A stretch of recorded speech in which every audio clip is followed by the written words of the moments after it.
Assalamualaikum warahmatullahi wabarakatuh. Selamat datang di podcast SMPIT Bina Insan Kamil Sidarja. Perkenalkan, saya Zakia Fakufida. Saya adalah host dalam podcast kita hari ini. Pada hari ini, saya telah kedatangan dua tamu spesial yang akan menjadi narasumber dalam podcast kita hari ini. Yang pertama ada Ustazah Nisa. Beliau adalah tim bimbingan konseling SMPIT Bina Insan Kamil Sidarja. Yang kedua ada Ustadz Amar Sidik. Beliau adalah manajer boarding school di SMPIT Bina Insan Kamil Sidarja. Assalamualaikum Ustazah. Waalaikumsalam warahmatullahi wabarakatuh. Nah, topik dalam podcast kita hari ini adalah tentang pembelajaran efektif di masa pandemi. Nah, Ustazah, kita telah mengalami pandemi ini kurang lebih telah sekitar 8-9 bulan ya. Betul sekali. Nah, dimana saya merasa bahwa pandemi ini telah menghambat ruang gerak kita, ruang aktivitas kita. Saya tidak bisa kemana-mana kayak gitu ya. Yang tadinya saya bisa kesana kesini, saya sekarang hanya bisa kesini saja. Ujung-ujungnya di sini saja. Nah, kemudian muncul nih banyak tagline dari masyarakat Indonesia. Mulai diawali dari di rumah saja, stay at home. Kemudian setelah itu muncul tagline baru, work from home atau bekerja dari rumah.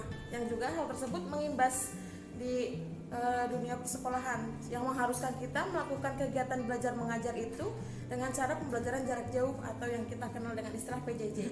Nah, yang ingin saya bahas nih dalam podcast kita hari ini bahwa saya ingin menanyakan nih ke Ustazah, kalau di SMPIT itu sendiri selama pandemi ini kegiatan belajar mengajar dilakukan seperti apa Ustazah? Baik, terima kasih atas kesempatan yang diberikan kepada saya. Assalamualaikum warahmatullahi wabarakatuh. Waalaikumsalam warahmatullahi wabarakatuh. Memang imbasnya memang efek pandemi ini memang ke dunia pendidikan, ya. Yang mana memang kita harus dipaksa untuk keluar dari zona nyaman, ya. Yang tadinya mungkin sekolah biasa normal, ya bangun pagi berangkat gitu, sekarang harus pembelajaran jarak jauh, ya harus online. Nah, menyikapi itu mau nggak mau kita memang harus mau melakukan hal tersebut. Nah, kalau untuk SMPIT sendiri kita menggunakan daring dan luring. Ya.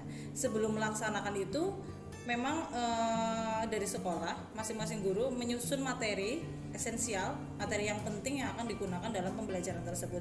Jadi memang tidak semua KD itu saja ya, semuanya tidak bisa penuhi. Ya, jadi memang materi-materi yang penting saja. Untuk daring sendiri kita menggunakan beberapa metode, nggak cuma satu ya. Ada Kuiper, terus kemudian ada Quizzes, ada Classroom, seperti itu. Jadi nggak hanya satu.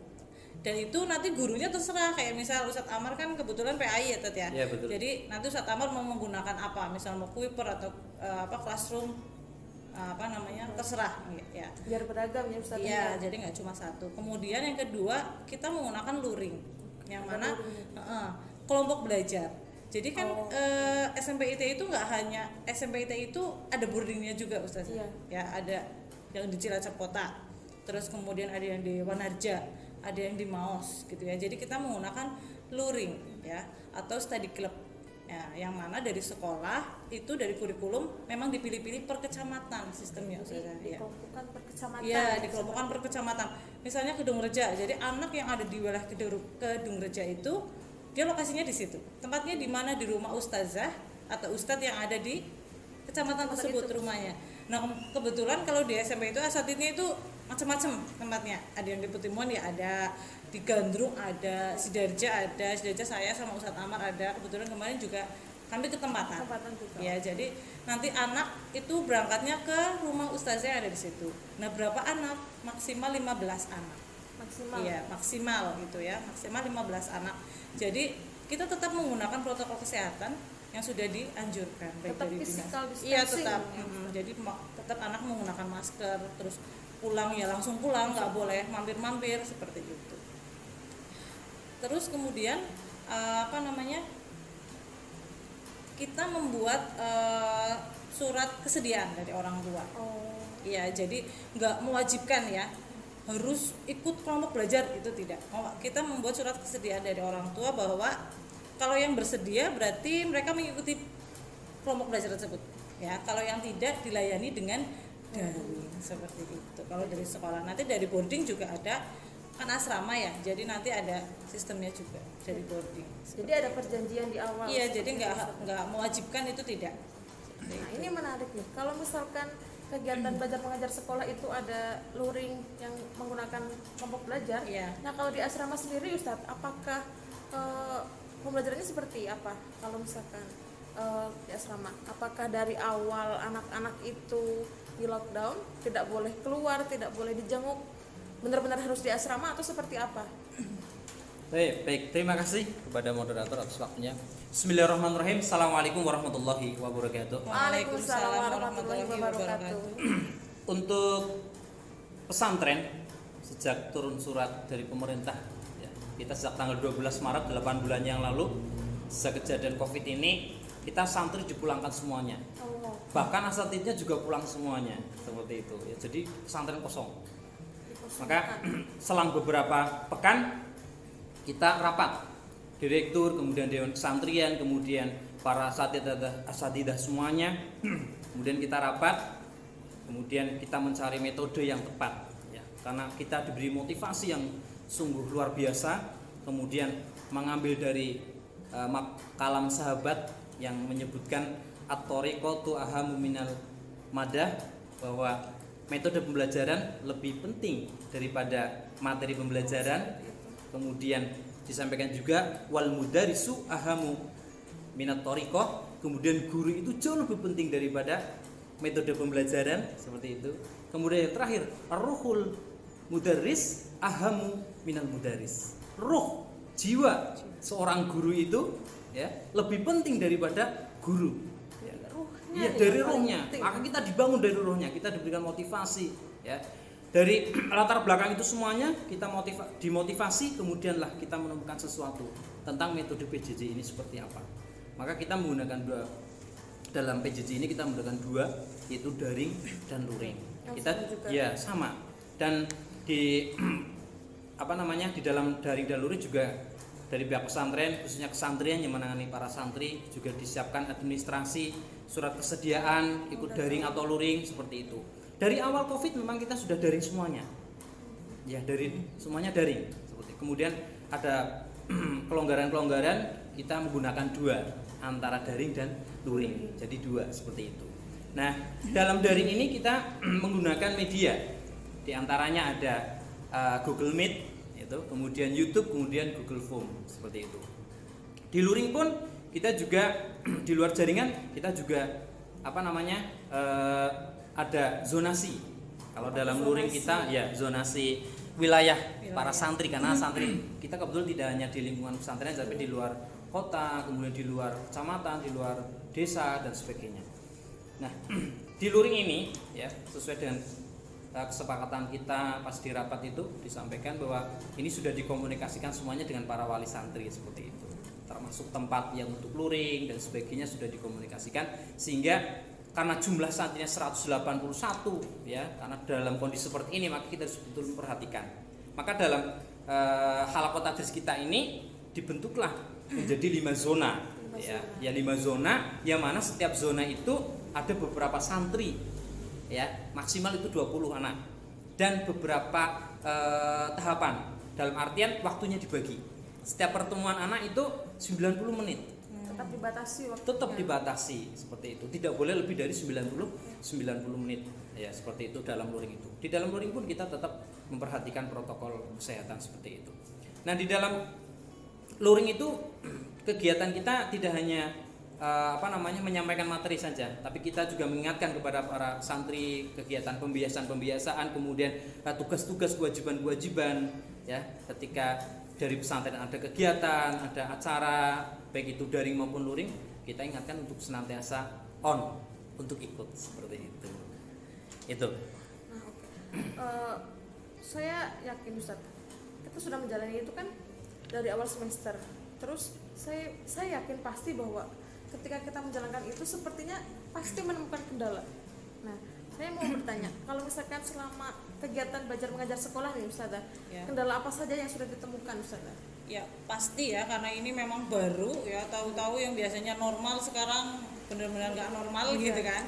Jadi tetap yang namanya kendala itu ada, tetapi bagaimana kita meminimalisir kendala tersebut. Contohnya kayak tadi, makanya kita buat per kecamatan itu biar nggak orang tua itu terlalu jauh ya ngantar. Misal rumahnya di Gerunja, nanti dibikin di Gandrung kan jauh gitu ya. Contohnya seperti itu, bagian dari.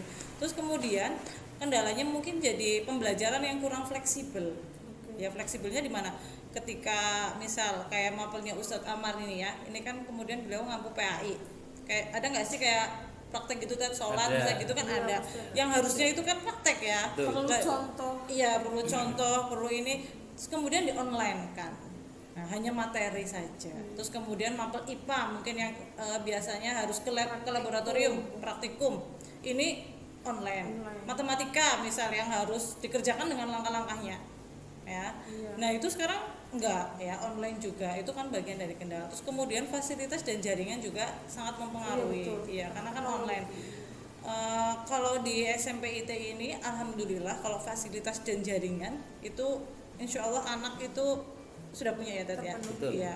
Walaupun mungkin ada beberapa yang masih barengan sama orang tua ya itu, tapi masih bisa. Tapi kalau secara umum misal yang bukan di SMP IT kan mungkin ada yang tidak mempunyai HP, laptop seperti itu. Terus mungkin ada yang rumahnya jauh gitu. Terus kemudian yang ketiga mungkin yang paling penting itu sebenarnya dari siswa itu sendiri, yaitu kontrol diri yang cukup baik. Harus punya kesadaran. Iya, tanggung jawab, disiplin ya, karena kan online jadi anak memang harus dituntut lebih aktif. Iya, jadi ketika ada ustadznya sudah share tugas, anak juga harus gerak cepat gitu kan, cek tugasnya, mengerjakan, dikumpulkan seperti itu. Oke, nah ketika menemui kendala nih, saya pernah mengalami karena ada murid saya yang saya udah mengajarkan nih ada tugas, tetapi dia tidak mengumpulkan dan juga nggak ada kabar, hilang kabar kayak gitu. Ada juga pasti. Ketika menemui masalah seperti itu nih, dari pihak sekolah dan dari pihak boarding seperti apa tanggapannya? Dari boarding. Baik, dalam aktivitas kita yang terkait yang utama mungkin daring ya, dari dalam jaringan memang kita jarak jauh, betul, run from home lah, di rumah masing-masing. Ada segi positif dan negatifnya, memang betul sekali. Positifnya mungkin anak lebih mandiri pengerjaannya, kemudian lebih efektif kan seperti itu. Mungkin negatifnya harus dipantau, karena biasanya anak kalau sudah megang HP kan biasanya tugas selesai terus mungkin main game dan sebagainya, perlu pengawasan. Apalagi kita yang pesantren, kita betul punya tanggung jawab luar biasa terkait akhlak dan sebagainya, itu penting sekali yang harus diperhatikan ya. Ini terkait dengan daring ya, kendala dan solusinya seperti itu. Dan dalam daring ini juga kita juga membuat metode seperti itu atau program yang namanya Rumahku Pesantrenku, yang mana nanti dalam Rumahku Pesantrenku itu kita membuat lembar mutabah yaumiyah, yang mana keseharian daripada santri itu nanti mereka, kalau di pesantren kan kita ngontrol langsung melihat, tapi nanti mereka akan mengisi yang namanya lembar mutabah yaumiyah yang seperti ini. Ya, seperti ini. Nah, ya seperti ini. Yang mana nanti di dalam lembar mutabah ini nanti apa namanya, orang tua akan ngecek, dan di sini ditandai oleh orang tua.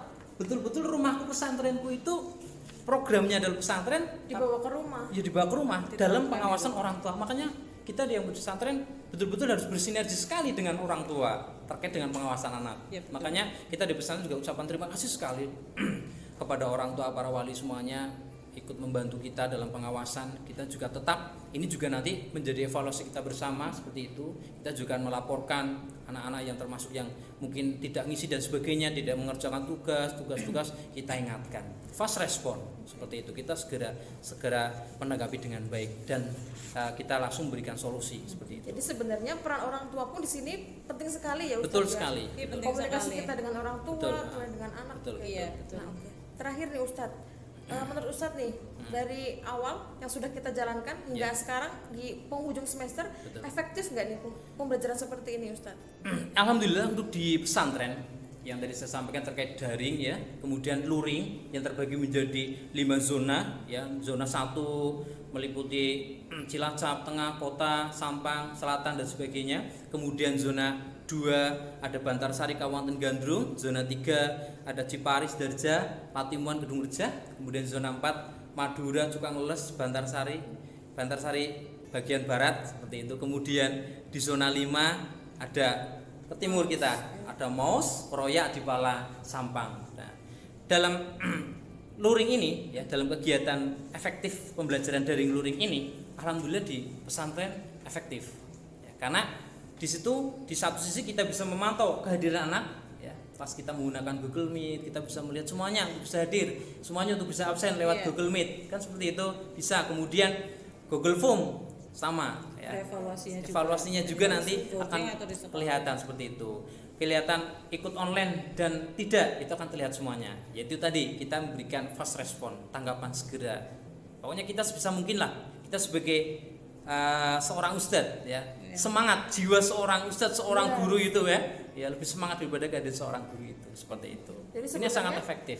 Efektif itu ketika kita bisa mengoptimalkan dan mengefektifkan apa yang kita miliki. Betul. Bagaimana yang kita hadapi seperti apa? Pasti di situ. Karena kita menghadapi sehingga kita tahu solusi dan sebagainya. Efektif dan tidaknya. Karena ada evaluasi kayak gitu. Iya, baru evaluasi. Saya dapat menyimpulkan itu ya, sebenarnya apa yang telah kita laksanakan seperti ini adalah bentuk ikhtiar untuk kita tetap menyelenggarakan pendidikan ya Ustaz. Betul sekali, betul. Karena memang anak itu memang memiliki hak untuk mendapatkan pendidikan dan juga kita juga kewajiban untuk memberikan pendidikan kepada anak seperti itu. Oke. Jadi teman-teman, bahwa sebenarnya bagaimanapun kondisinya dan juga dimanapun tempatnya, kita harus tetap belajar. Karena Allah itu akan mengangkat derajat orang yang beriman dan juga berilmu. Kalau kita ingin menjadi orang yang berilmu, maka kita harus tetap selalu belajar. Ketika kita sering belajar, kita akan mendapatkan banyak ilmu. Jangan lupa ya untuk like dan juga komen video ini. Dan juga yang paling penting adalah jangan lupa untuk tetap menerapkan 3M. Menggunakan masker, mencuci tangan, dan juga menjauhi kerumunan. Sekian dari kami. Wassalamualaikum warahmatullahi wabarakatuh. Waalaikumsalam warahmatullahi wabarakatuh.